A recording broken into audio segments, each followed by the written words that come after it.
Bismillahirrahmanirrahim. Assalamualaikum warahmatullahi wabarakatuh. Bismillahi masyaallah, la yusqul khaira illallah. Bismillahi masyaallah, la yusrifu su'a illallah. Bismillahi masyaallah, makana min ni'matin faminallah.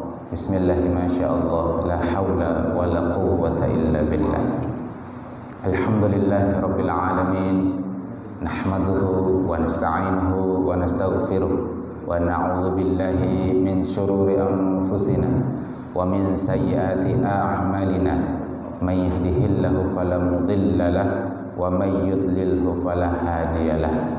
Asyhadu an la ilaha illallah wa asyhadu anna Muhammadan 'abduhu wa rasuluhu la nabiyya ba'dah. Allahumma salli wa sallim ala habibina wa syafi'ina wa qurrati a'yunina sayyidina Muhammadin sallallahu alaihi wasallam wa ala alihi wa ashabihi wa man tabi'ahum bi ihsanin ila yaumiddin. Wa ba'du, fa aqulu subhanaka la ilma lana illa ma 'allamtana innaka antal alimul hakim wa la haula wa la quwwata illa billahil aliyyil azim. Rabbi shrah li sadri wa yassir li amri wa hlul 'uqdatam min lisani yafqahu qawli.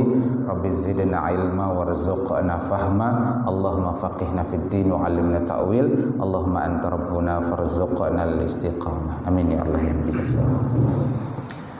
Ayyuhal hadirun wal hadirat, jamaah musalla Syah Fitri yang ulun muliakan.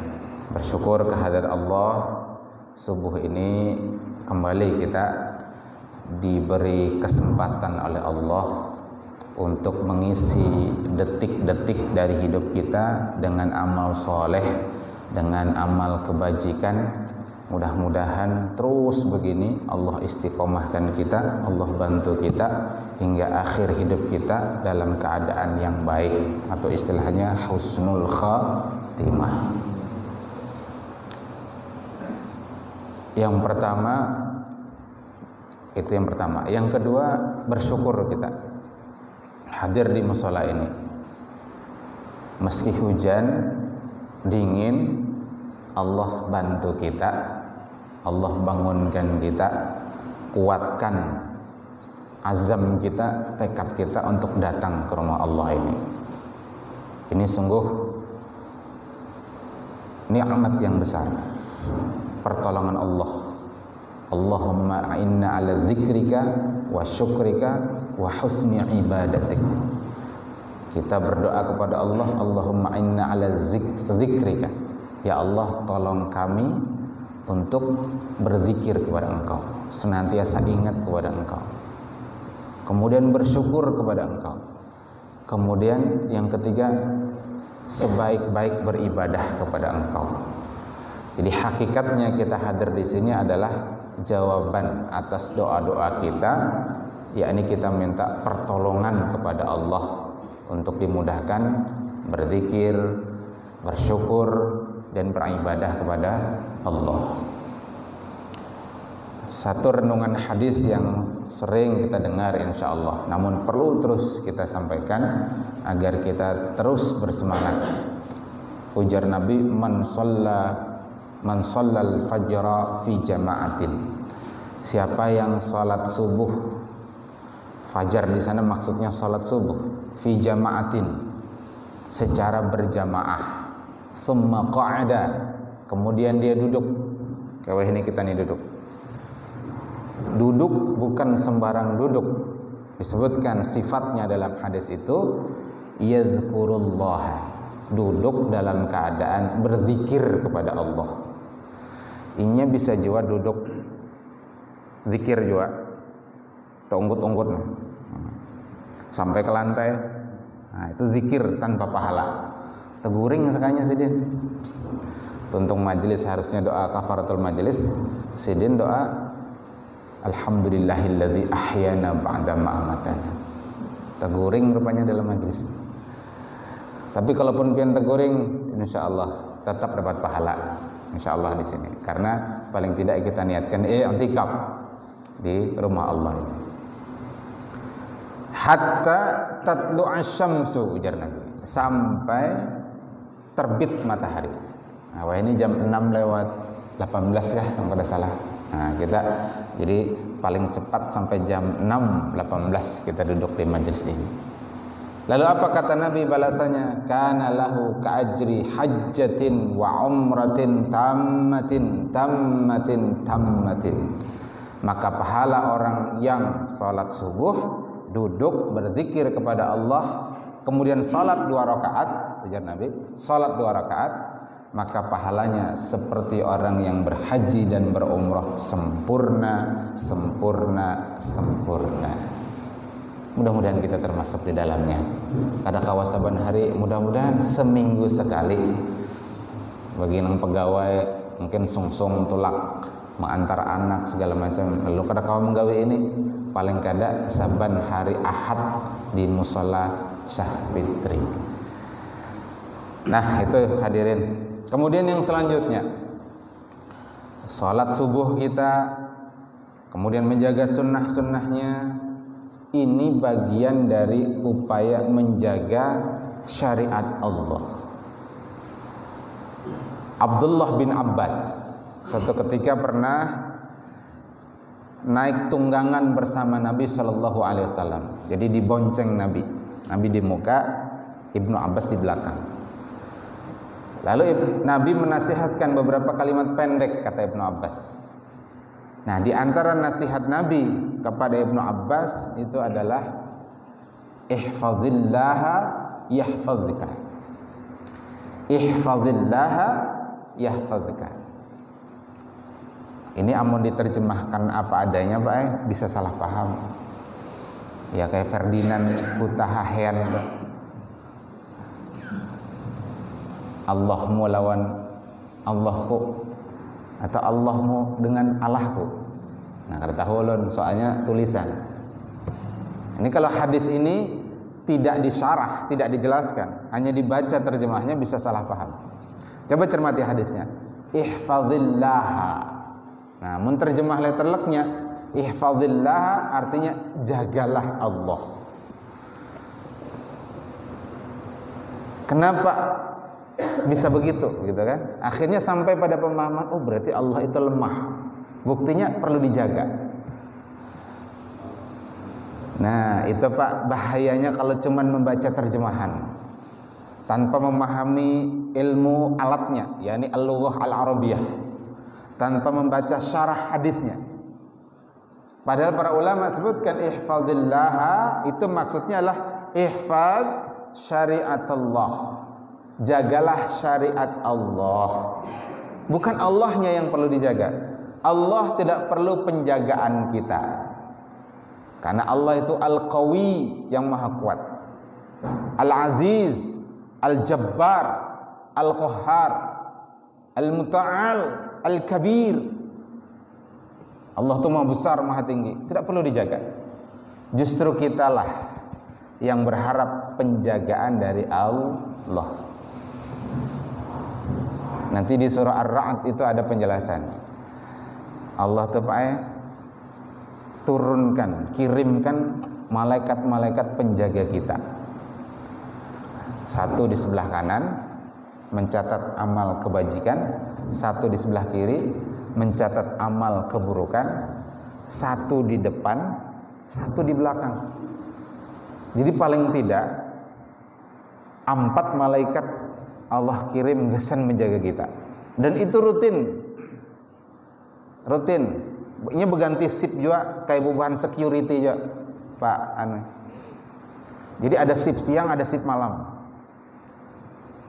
Ada shift siang, ada shift malam. Nah, shift siang itu pergantiannya di waktu asar. Shift malam pergantiannya di waktu subuh. Nah, jadi kita ini ada 4 malaikat menjaga. Amun subuh ini 8 langsung menjaga. Jadi yang shift malam nya belum boleh ke langit, bertahan Mbak 4. Shift siang sudah datang Mbak 4. Jadi 8 menjaga kita di waktu subuh itu. Makanya subuh itu disebut sebagai salat yang wa kana al-fajru kana masyhuda. Jadi fajar itu dijaga, disaksikan. Siapa yang menyaksikan? Malaikat. Jadi bukan Allah yang perlu penjagaan kita, tapi kita yang berharap penjagaan Allah. Jadi maksud ihfazillah maksudnya adalah jagalah syariat Allah.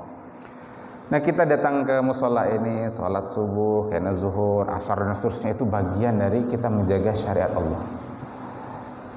Kena bulan Ramadan, kada lawas lagi puasa kita bulan Ramadan, bagian dari menjaga syariat Allah. Menutup aurat kita lelakian babinian, bagian dari menjaga syariat Allah. Menjaga harta kita dari harta-harta syubhat apalagi haram, itu bagian dari menjaga syariat Allah. Nah, Pak, jika kita menjaga syariat Allah, ihfazillah yahfazka, ujar Nabi kepada Abdullah bin Abbas. Balasannya Pak, yahfazka, Allah akan menjagamu. Nah, itu Pak maksud ihfazillah. Itulah pentingnya syarah tadi. Nah, begitu pula kalau kita nanti baca surah Muhammad ayat 7. Ujar Allah, a'udzu billahi minasyaitonir rajim, ya ayyuhalladzina amanu in tansurullaha yansurkum wa yutsabbit aqdamakum. Shadaqallahul azim. Wahai orang-orang beriman, in tansurullaha. Nah, itu kalau kita baca terjemah letter luck-nya, in jika, tansuru kalian menolong, Allah. Nah, berarti Allah itu ditolong, Allah itu dibela. Lalu disimpulkan oleh Ferdinand Hutahayan itu, berarti Allah itu lemah, buktinya perlu dibela. Nah, ini perlu ulun sampaikan Pak, supaya kita juga pas baca ayat itu jelas pemahaman kita. Padahal kalau kita baca kitab-kitab tafsir, penjelasan dari ayat ini, para ulama sebutkan ada kalimat yang mahdzuf pada ayat ini, ada kalimat yang dihapus. Dan di antara mu'jizatul Quran adalah dia itu i'jaz, ringkas padat. Nah, supaya ringkas padat, di antara thariqah, cara untuk meringkas itu adalah dengan ada kalimat-kalimat yang dihapus, dimahdzuf. Sama tuh kalau kita bersyair, anta syamsun, anta badrun, anda. Nah, kalau kita terjemah letter luck bisa salah paham Pak. Anda matahari, anda bulan purnama. Masa Nabi disebut matahari, masa Nabi disebut bulan purnama.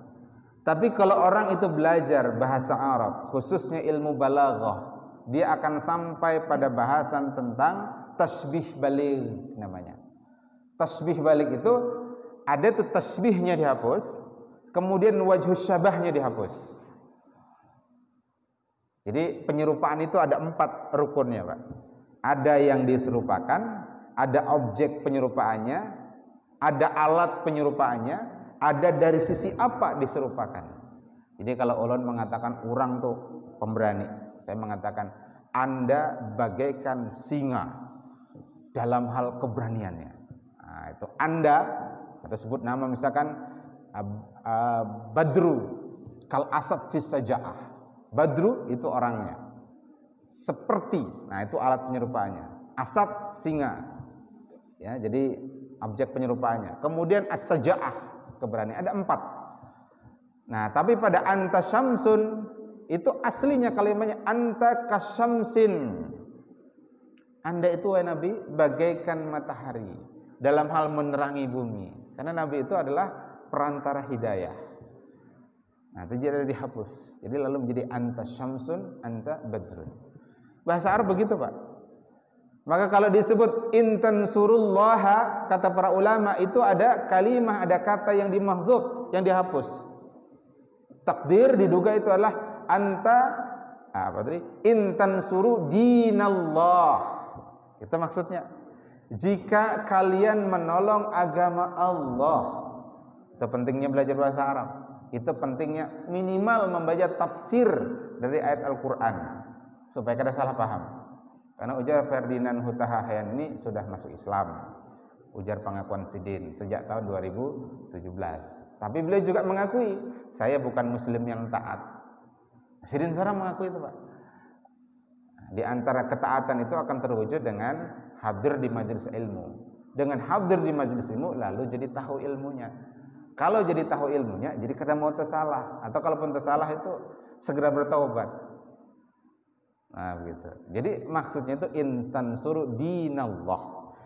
Jika kalian menolong agama Allah, mendakwahkannya, mensyiarkannya, dan seterusnya, apa balasan Allah? Yansurkum. Allah akan tolong kalian. Allah jamin rizkinya, Allah sehatkan badannya, anak-anaknya jadi anak yang saleh dan salehah. Wa yutsabbit aqdamakum, dan Allah akan kokohkan kaki-kaki kalian, kedudukan kalian. Nah ini Pak, jadi kita ini hadir di sini bagian dari menolong agama Allah, bagian dari menjaga syariat Allah. Mudah-mudahan kita dijaga Allah, mudah-mudahan kita ditolong Allah Subhanahu wa taala. Ini hanya mukaddimah Pak, hanya pengantar nih Pak. Nah, itu yang kedua. Yang ketiga, di bulan yang lalu kita sudah bahas tentang ijtihad. Ijtihad sebagai satu-satunya thariqah atau satu-satunya metode untuk menggali hukum Islam, li istinbati ahkami syar'i. Nah, mahalul ijtihad, hadirin, ulun sambung bahasan bulan lalu. Tempatnya ijtihad itu adalah pada perkara-perkara, pada dalil-dalil yang dhanni ngarannya. Jadi dalil itu ada yang qat'i, ada yang dhanni. Qat'i itu artinya pasti, tidak membuka ruang ikhtilaf. Nah, qat'i itu ada dua jenis. Ini kalau di UIN ngarannya mata kuliahnya usul fikih. Nah, ini kita kuliah usul fikih, Pak. Selajur nanti kita kontekskan pada fikihnya. Qat'i itu ada dua. Ada yang disebut dengan qat'i tsubut, dan yang kedua disebut dengan qat'i dalalah. Qat'i tsubut itu qat'i sumbernya. Nah, qat'i sumber itu ada dua nanti. Yang pertama Al-Qur'anul Karim, dan yang kedua haditsul mutawatir. Al-Qur'anul Karim itu qat'i Pak, pasti, dipastikan 100%, tidak boleh ada keraguan bahwa Al-Qur'anul Karim itu minallah, kalamullah, wahyun minallah, wahyu dari Allah, lafzan wa ma'nan, lafaz dan maknanya. Membaca Quran kita jadi ibadah. Nah, yang kedua qat'i itu adalah haditsul mutawatir. Hadis itu nanti dari sisi banyaknya perawi ada tiga secara umum. Yang pertama hadis mutawatir, yang kedua hadis masyhur, dan yang ketiga hadis ahad. Ini kebetulan kalau di majelis kami tiap Sabtu sore ada kajian kitab Taisir Mustalahil Hadis, ilmu usul hadis. Nah, ini penting jawab. Karena nanti khilaf di antara dalam hal fikih itu di antaranya karena khilaf dalam qawaid fiqhiyah, khilaf dalam usul fikih, dalam usul hadis. Tapi kalau perkara-perkara usul itu pada umumnya banyak samanya daripada khilafnya. Nah, jadi penting belajar usul fikih ini sebenarnya. Jadi kalau ada khilafiyah, bahkan kadang sering menyalahkan, menyesatkan, membid'ahkan, itu kalau mau ditarik dari pendekatan usul fikih sebenarnya lebih bisa banyak ketemunya. Nah, jadi kembali tadi ke hadis itu ada tiga, ada mutawatir, ada masyhur, ada ahad. Mutawatir itu artinya hadis yang diriwayatkan oleh para perawi hadis di masing-masing tingkatan dalam jumlah yang banyak, sehingga mustahil mereka itu bersepakat berdusta. Jadi secara umum dalam ilmu usul hadis ada tiga tingkatan. Ada tingkatan sahabat, yang kedua tingkatan muridnya sahabat, disebut tabi'in. Kemudian ada muridnya tabi'in, namanya tabi'ut tabi'in. Nah, tiga tingkat ini, kalau pada tiga tingkat ini yang merawikan jumlahnya banyak, yang itu dimustahilkan mereka berdusta, jadilah hadisnya itu hadis mutawatir. Contohnya apa? Hadis Nabi, man kadzdzaba alayya muta'ammidan falyatabawwa maq'adahu minan nar. Sahih Bukhari Muslim. Ujar Nabi, siapa yang berdusta atas namaku, mengatakan ini hadis Nabi, padahal itu palsu, maudhu, dibuat-buat, muta'ammidan, dan dia lakukan itu dengan sengaja, falyatabawwa maq'adahu minan nar, maka hendaklah dia memesan tempat duduknya dari api neraka. Pesan sudah Pak, bertiket sudah duduk di kursi api neraka. Padahal pian baik berdiam di gang sempit, di rumah nang halus, tapi di surga, daripada di istana tapi andakannya di neraka. Iyalah Pak. Gitu. Tapi di surga itu kada panggang sempit, gonol-gonol berataan, rumahnya gonol-gonol. Nah itu hadis itu mutawatir. Maka kalau hadisnya itu mutawatir, qat'i sebut dia. Tidak membuka peluang adanya ikhtilaf. Nah yang kedua ada yang namanya dalalah. Qat'i dalalah. Qat'i dalalah itu adalah nas baik Al-Quran maupun hadis yang tidak ada ikhtilaf para ulama tentang pemaknaan ayat Al-Quran maupun hadis tersebut. Jadi misalkan ujar Allah Ta'ala aqimus salah, tegakkan salat, itu tidak ada yang khilaf. Semua sepakat salat itu wajib. Salat subuh itu wajib, tidak ada khilaf. Nanti khilafnya masalah bekunut atau kada bekunut, gitu kan? Nah, padahal bekunut sunnah menurut yang mengamalkan kunut. Bagi yang kada mengamalkan kunut, ya itu aturannya. Memang jelas salah, qat'i salah itu yang kada salat subuh.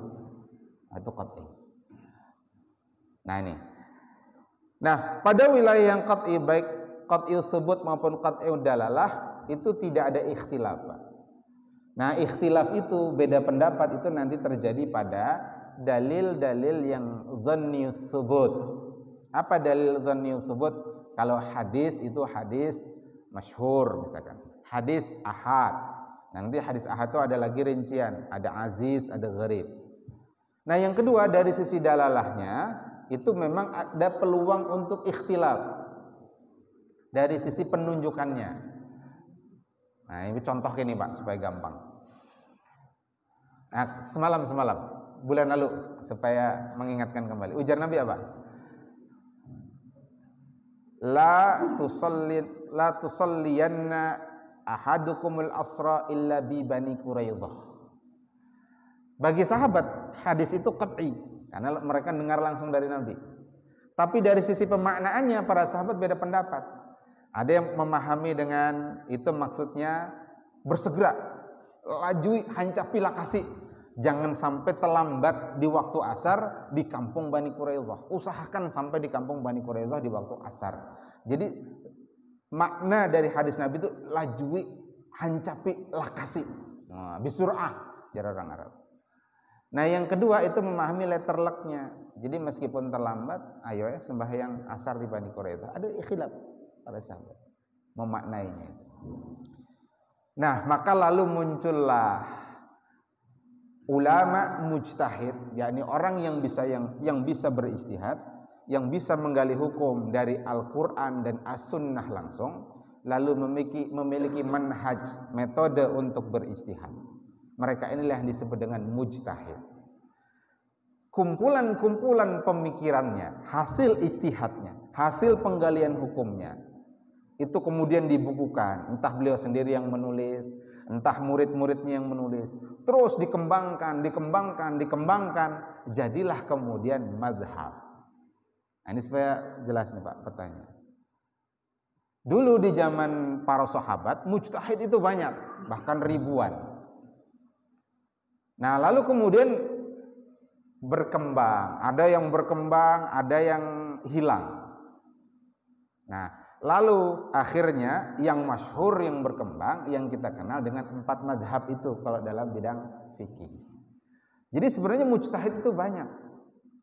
Nah, tapi yang berkembang, nah kalau di Banjarmasin ini misalkan ada tuan-tuan guru yang masyhur lah gitu. Kalau di Muhammadiyah misalkan ada Ustadz Mas'udi, ada Ustadz Riza Rahman LC. Nah, beliau masyhur. Kalau beliau ada majelis jamaahnya banyak. Nah, jadi kalau di kaum Tuha misalkan Bahari ada guru Zuhdi. Wah, ini ada guru Rashid Ridho. Apalagi itu guru saya malam Jumat Ilham Humaidi misalkan. Yang masyhur. Jadi sama dalam mazhab, ada yang masyhur, ada yang tenggelam. Nah, yang masyhur itu yang 4. Kalau menurut Ahlus Sunnah wal Jamaah, yakni mazhabnya Imam Ahmad bin Hambal, pengikutnya nanti disebut Hambali atau Hanabilah. Nah, yang pertama Imam Abu Hanifah dulu. Imam Abu Hanifah, pengikutnya nanti disebut Ahnaf atau Hanafiyah. Yang kedua pengikut mazhab Imam Malik bin Anas. Pengikutnya nanti disebut Malikiyah. Yang ketiga, mazhabnya Imam Muhammad Syafi'i, ya, Imam Syafi'i. Pengikutnya nanti disebut Syafi'iyah. Lalu yang keempat, pengikut mazhab Imam Ahmad bin Hanbal, Hanabilah. Nah, 4 ini. Jadi mereka ini para mujtahid.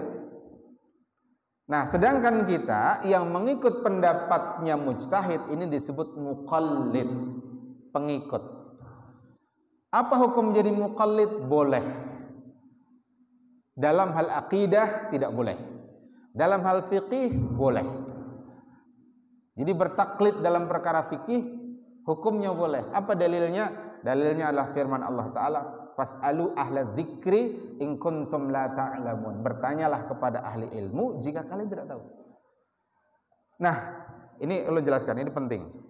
Ini tema penting. Ini jarang diungkap oleh penceramah lain karena ini tema yang cukup Pak, usul istilahnya.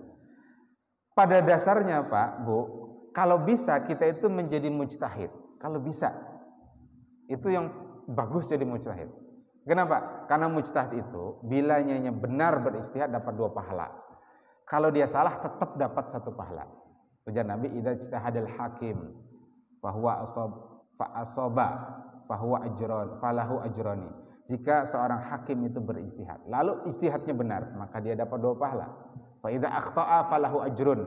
Kalau dia salah dapat 1 pahala. Kalau bisa itu mujtahid. Siapa mujtahid? Orang yang bisa menggali hukum langsung dari Quran Sunnah. Nanti ada tingkatan-tingkatannya. Nah, di bawahnya mujtahid, muqallid namanya pengikut. Nah, muqallid ini nanti ada 2 lagi. Ada yang namanya muqallid muttabi', ada muqallid ami. Muqallid muttabi' itu apa? Muqallid yang mengikut pendapat mujtahid dan tahu dalilnya. Lalu dia bisa mentarjih.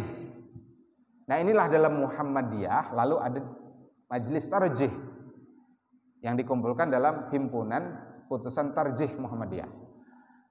Jadi pendapat resmi Muhammadiyah itu dalam himpunan putusan tarjih Muhammadiyah, namanya HPT.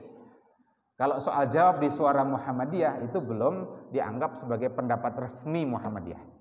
Karena kebetulan lo ini mengoleksi juga buku-buku Muhammadiyah. Ada 8 kalau nggak salah. Atau yang terbaru sudah berapa, Pak? Soal jawab. Yang ulun punya sampai 8. Okay.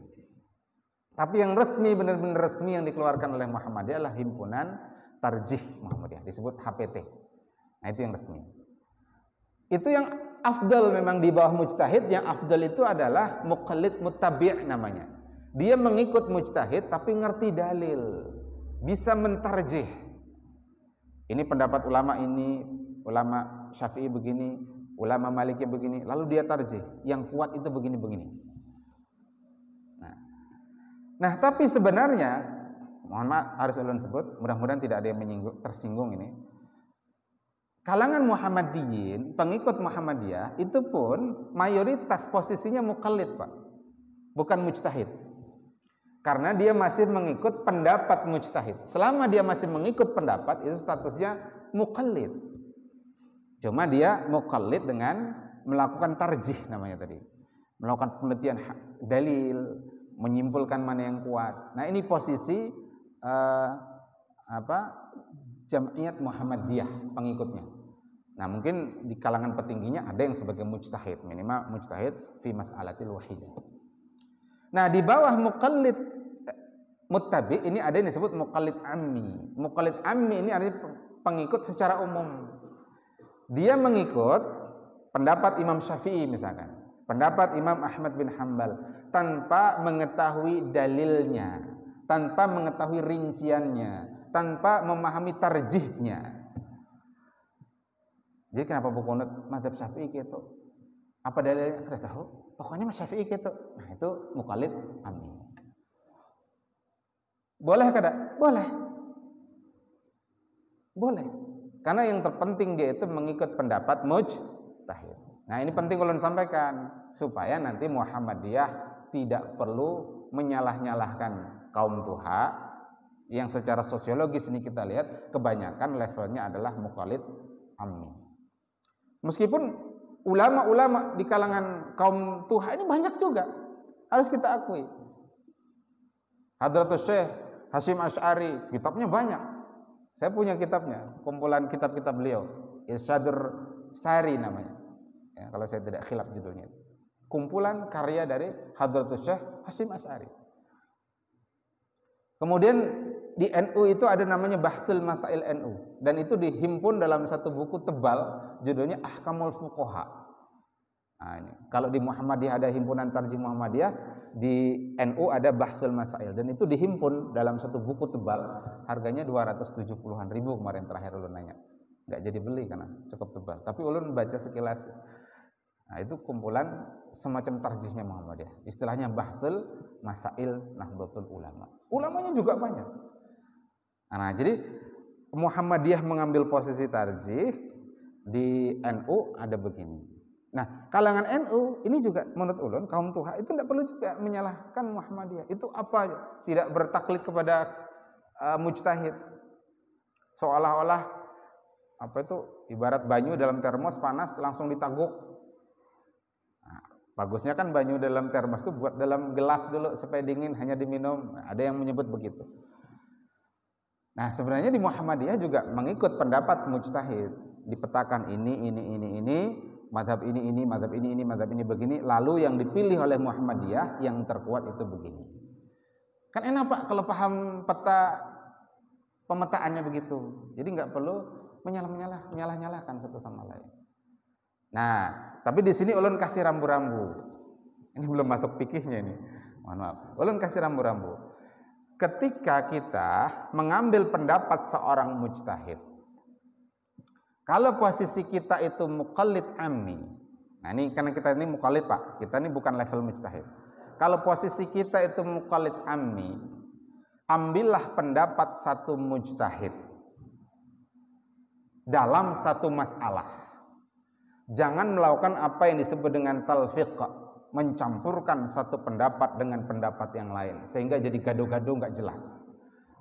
Nah, ini penting kalau sampaikan dulu sebelum kita masuk ke perkara-perkara khilaf, karena kalau nggak dijelaskan ini nanti bingung kita Pak, masuk ke hutan belantara atau blue ocean khilaf di antara para ulama kalau kita tidak paham kaidahnya. Jadi kalau posisi kita itu muqallid amni, ambillah pendapat satu mujtahid dalam satu masalah. Apa yang disebut satu masalah? Salat itu satu masalah, wudu, toharoh itu rangkaiannya. Ambillah pendapat satu mujtahid. Misalkan dia mengambil pendapat mazhab Imam Asy-Syafi'i. Nanti dalam perkara puasa, ambil pendapat mujtahid yang lain atau sama dengan mazhab Imam Syafi'i boleh juga. Nah itu. Kalau posisi kita namanya muqallid ammi. Nah, kalau kita naik sedikit ke muqallid muttabi, kita bisa tadi mentarjih. Ini yang kuat dalam hal ini, kuat dalam hal ini, kuat dalam ini. Nah, lalu ada 3 hal ketika kita bertaklid, mengambil satu pendapat yang wajib untuk kita mengerti. 3 hal yang wajib kita ambil pendapat satu mujtahid dan jangan mencampur-campurkannya, Pak. 3 hal itu apa? 1. Dalam hal syarat-syaratnya.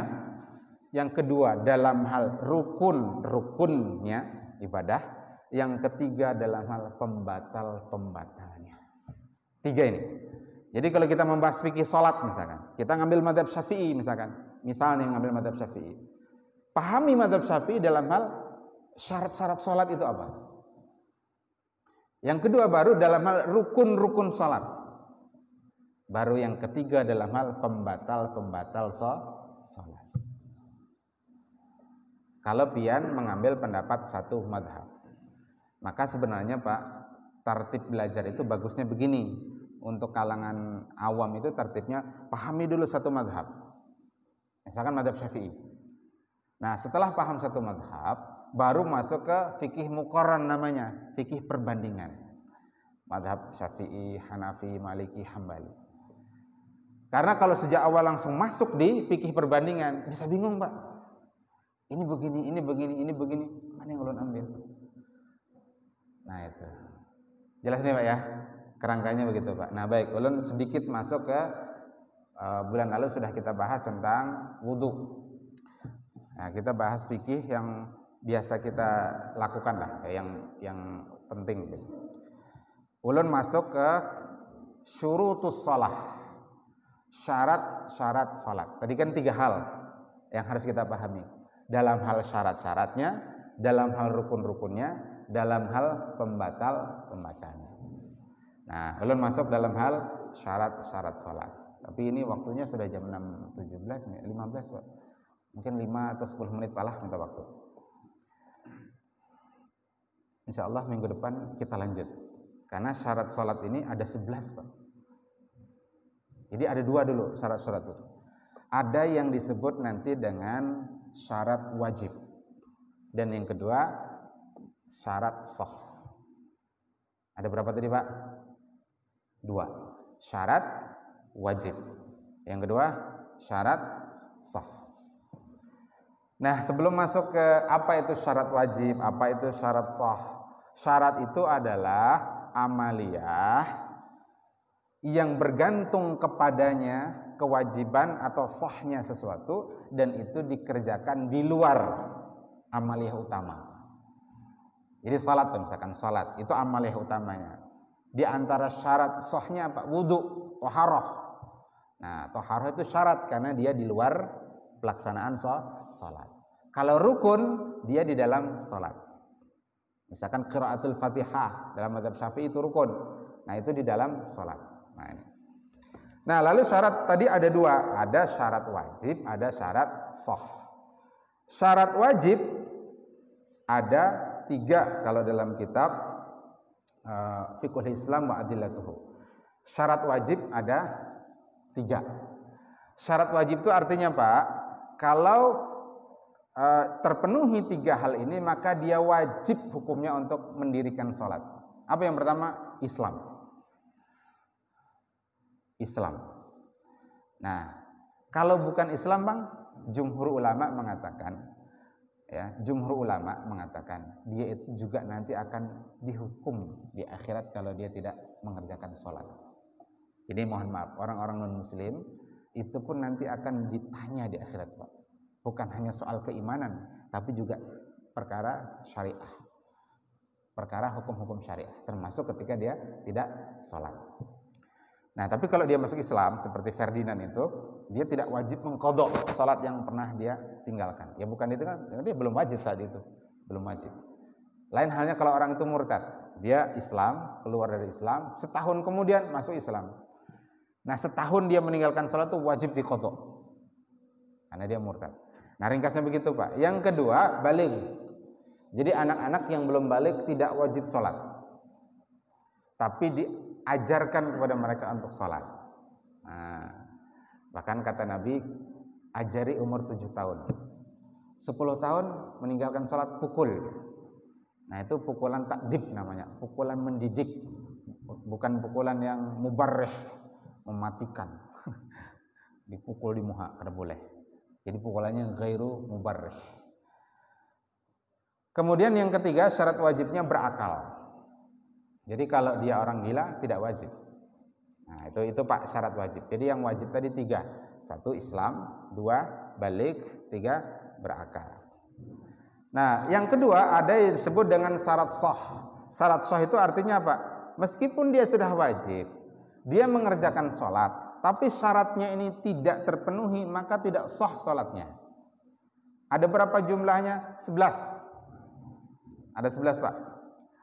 Yang pertama Islam. Jadi kalau dia non muslim meskipun dia salat tidak sah. Jadi supaya sah gimana? Syahadat dulu. Yang kedua tamyiz. Umur 7 tahun umumnya nih Pak, tapi tidak selalu. Ada 5 tahun saking pintarnya anak itu sudah mumayyiz. Berakal. Kemudian masuk waktu dan dia menduga kuat atau yakin sudah masuk waktu. Kalau dia masuk waktu mengerjakan sholat tapi dia ragu-ragu, tidak sah nanti sholatnya. Nanti rinciannya nanti Pak. Kemudian at-thaharatu 'anil hadatsain, bersih suci dari 2 hadas, yakni hadas akbar dan hadas asghar. Kemudian thaharatu 'anin najas, bersih dari najis, baik itu di badan, di pakaian tempat. Nah, rinciannya nanti kita bahas. Kemudian satrul aurah, menutup aurat. Nah, nanti aurat laki-laki menurut mazhab Syafi'i gimana, Maliki gimana, Hambali nanti kita bahas rinciannya. Aurat perempuan apa batasnya kita bahas. Kemudian istiqbalul qiblah, menghadap kiblat. Kemudian niat. Nah, kalau di sini disebutkan niat itu syarat, Pak. Jadi karena nanti ulun buka sedikit nih. Karena niat itu menurut 3 mazhab, selain mazhab Syafi'i ternyata disebut syarat. Jadi Hanafi, Maliki, Hambali mengatakan niat itu syarat. Makanya dalam 3 mazhab, wudunya di rumah, berangkat ke masjid, niat dari rumah, lalu kada bepandir, kada apa-apa, langsung sembahyang tanpa menghadirkan niat ketika takbiratul ihram dianggap sah. Kan itu banyak kita dengar dari guru-guru kita, penceramah dari Muhammadiyah misalkan mengatakan demikian. Karena tadi mengikut pada pendapat 3 mazhab, yakni Hanafi, Maliki, Hambali. Nah, kalau Maliki sebagian besar pendapat yang rajih mengatakan niat itu syarat. Tapi ada sebagian ulama mazhab Maliki mengatakan niat itu rukun sebagaimana pendapat dalam mazhab Imam Syafi'i. Kalau Imam Syafi'i niat itu bukan syarat, Pak, tapi rukun. Karena dia dikerjakan ketika melaksanakan salat, yakni ketika takbiratul ihram, Allahu akbar, hadir dalam hati ya, niat. Jadi dia istilahnya muqtarinan bil fi'li, beimbayan dengan perbuatan, dalam hal ini takbiratul ihram. Jadi kalau dalam mazhab Syafi'i berniat mulai rumah, ketika takbir tidak berniat tidak sah salatnya. Atau sebelum takbir dia niat, tidak sah salatnya. Atau setelah takbir baru berniat, tidak sah salatnya. Itu kalau dalam mazhab Syafi'i, muqtarinan bil fi'li. Nanti rinciannya kita bahas. Ini kita masih muqaddimah nih. Ya, tapi menurut jumhur niat itu ternyata masuk dalam bahasan syarat. Nah, kemudian wa tartib fi ada'i shalah, urut. Nah, kalau menurut jumhur ini disebut syarat. Kalau dalam mazhab Syafi'i nanti masuk dalam bab rukun. Kemudian mualatu fi'liha, ya, bersambung dalam pelaksanaannya. Kemudian tarkul kalam illa bima huwa min jinsiha, tidak bicara dalam salat. Kemudian tarkul fi'lil katsir, meninggalkan perbuatan-perbuatan yang banyak. Wa tarkul akli wasyarab, meninggalkan makan dan minum. Nah, itu ada 11, Pak, rinciannya insyaallah kita bahas pertemuan selanjutnya. Jadi ini baru muqaddimah. Nah, karena kita akan masuk pada istilah ulun tadi hutan belantara ikhtilaf para ulama, atau istilah lain blue ocean ya, lautan luas ikhtilaf para ulama, maka ulun menyampaikan yang di awal tadi. Pingkuti sebuting mazhab kalau posisi kita adalah muqallid ammi. Nah, jadi pian pingkuti. Kalau misalkan pian mengatakan saya ikut mazhab Syafi'i dalam perkara sholat, pingkuti itu. Nah, supaya kita kada bingung, Pak. Supaya kada. Nah, tapi yang perlu orang garis bawahi bukan berarti kita itu berhukum kepada hukumnya Imam Syafi'i, bukan. Kalau berhukum kepada hukum makhluk, hatta ulama sekalipun salah kita, Pak. Jadi kita tuh berhukum kepada hukum Allah, bertahkim kepada syariat Allah yang diistinbat, yang digali oleh imam mujtahid. Nah, itu itikad kita harus lurus dulu. Ya, bukan berarti kita itu taklid buta istilahnya. Karena Imam Syafi'i sendiri mengatakan, "Idza shahhal hadis fa huwa madhhabi." Jika ada hadis yang sahih, itulah pendapatku. Ada pendapatku yang menyelisih hadis, tinggalkan, kata Imam Syafi'i. Jadi kita itu bukan taklid buta. Kalau apa ujar tuan guru pasti bujur, belum tentu. Manusia itu juga bisa jadi salah. Ya, tidak maksum, ya maksum Nabi kita. Tapi ya kita tetap harus husnuzon. Nah, tuan guru itu kan orang yang tawadhu, orang yang menjaga ilmu, insaf, dia tidak sembarangan menyampaikan, ada dasar ilmunya dan seterusnya. Nah, demikian yang bisa ulun sampaikan. Ini mohon maaf ini mukadimahnya panjang, Pak. Minta rela ulun. Oke, mudah-mudahan kita diskusinya nanti sambil santai, Pak lah. Mudah-mudahan diberkahi Allah taala, diampuni dosa dan salah kita ya, sebelum dan sesudah. Kemudian mudah-mudahan qabul hajat kita, hajat dunia wal akhirah. Ala hadhihi niyah wa kulli niyatin shalihatin al-Fatihah. A'udzubillahi minasyaitonir rajim. Bismillah. Alhamdulillahirabbil alamin. Arrahmanir rahim. Maliki yaumiddin. Iyyaka na'budu wa iyyaka nasta'in. Ihdinas siratal mustaqim. Siratal ladzina an'amta 'alaihim ghairil maghdubi 'alaihim waladdallin. Amin amin ya Allah ya rabbal alamin. hamdan yuwafi ni'amahu wa yukafi'u mazidah. Rabbana lakal hamdu kama yanbaghi li jalali wajhikal karim wa 'azimi sultanik. Allahumma shalli wa sallim ala sayyidina Muhammad wa ala alihi wa sahbihi wa barik wa sallim ajma'in. Allahumma nawwir qulubana ya Allah. Allahumma nawwir qulubana kama nawwartas samawati wal arda abadan abada innaka ala kulli syai'in qadir. Allahumma faqihna fid din wa 'allimna ta'wil. Allahumma ij'alna minal ulama wal 'amilin wal mukhlisin. Allahumma inna nas'aluka fahman nabiyyin wa hifdzal mursalin wa ilhamal malaikatil muqarrabin. Allahumma aghnina bil ilmi wa zayyinna bil hilmi wa akrimna bit taqwa wa jamilna bil afiyati was salamah bi rahmatika ya arhamar rahimin. Rabbana hab lana min azwajina wa dhurriyyatina qurrata a'yunin waj'alna lil muttaqina imama. Rabbana atina fid dunya hasanatan wa fil akhirati hasanatan wa qina adzabannar. Wa sallallahu ala sayyidina Muhammad wa ala alihi wa sahbihi wasallam bi fadli subhana rabbikal izzati amma yasifun wa salamun alal mursalin walhamdulillahi rabbil alamin. Subhanakallahumma bihamdik asyhadu an la ilaha illa anta astaghfiruka wa atubu ilaik. Hadanallahu wa iyyakum ajma'in wal afa minkum. Assalamu alaikum warahmatullahi wabarakatuh.